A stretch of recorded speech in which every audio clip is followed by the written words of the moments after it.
भारत के real estate sector के लिए एक अच्छी खबर सामने आई है। पिछले कुछ वर्षों के प्रॉपर्टी मार्केट के हालात को बताती एक रिपोर्ट रियल एस्टेट में इंटरेस्ट रखने वाले लोगों के लिए बड़े काम की हो सकती है।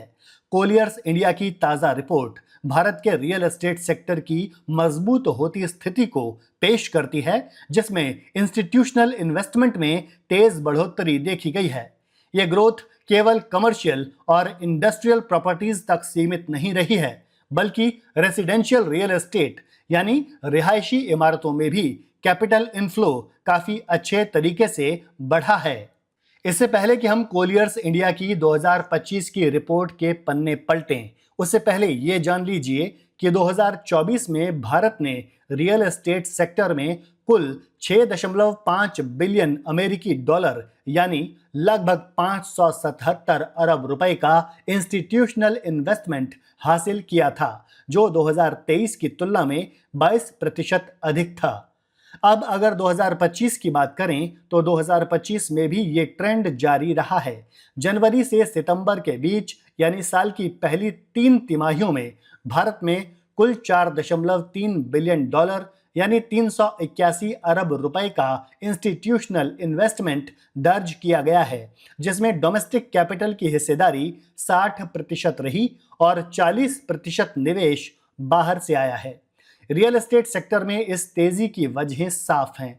देश में मिडिल क्लास की आबादी लगातार बढ़ रही है और उनके बीच होम ओनरशिप की इच्छा भी पहले से कहीं ज्यादा है। अफोर्डेबल हाउसिंग को लेकर सरकार की प्रधानमंत्री आवास योजना ने भी इस सेक्टर में डिमांड को मजबूत किया है। इसके अलावा इंफ्रास्ट्रक्चर डेवलपमेंट जैसे मेट्रो कनेक्टिविटी, रिंग रोड्स और स्मार्ट सिटी मिशन ने भी सब अर्बन एरियाज में रहने की संभावनाओं को बढ़ाया है, जिससे रिहायशी प्रोजेक्ट्स में निवेशकों की दिलचस्पी और बढ़ी है। कोलियर्स इंडिया की रिपोर्ट में यह भी बताया गया है कि अब इन्वेस्टर्स केवल हाई एंड अपार्टमेंट्स या लग्जरी प्रोजेक्ट्स तक सीमित नहीं हैं, बल्कि मिड इनकम और अफोर्डेबल सेगमेंट्स में भी निवेश का रुझान बढ़ा है। इन प्रोजेक्ट्स में इन्वेंट्री टर्नओवर तेज होता है और कैश फ्लो जल्दी जनरेट होता है, जो इन्वेस्टर्स के लिए अधिक आकर्षक होता है।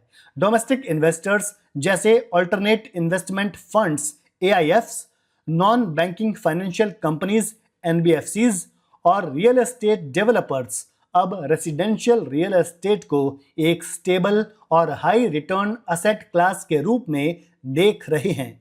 वहीं फॉरेन इन्वेस्टर्स फिलहाल थोड़ी सतर्कता बरत रहे हैं, जिसकी वजह है ग्लोबल इकोनॉमिक अनसर्टेनिटी और इंटरेस्ट रेट फ्लक्चुएशंस। इसके बावजूद कुल मिलाकर प्राइवेट इक्विटी और इंस्टीट्यूशनल इन्वेस्टर्स दोनों की ओर से रेसिडेंशियल सेक्टर को लेकर कॉन्फिडेंस मजबूत हुआ है। कोलियर्स की रिपोर्ट यह भी दिखाती है कि टियर 2 और टियर 3 सिटीज में रेसिडेंशियल इन्वेस्टमेंट बढ़ रहा है। NCR जैसे शहरों में कई नए रिहायशी प्रोजेक्ट्स में इंस्टीट्यूशनल कैपिटल लगाया जा रहा है। यह रुझान बताता है कि देश के छोटे शहरों में भी रियल एस्टेट की ग्रोथ संभावनाएं अब इन्वेस्टर्स को दिखाई देने लगी हैं।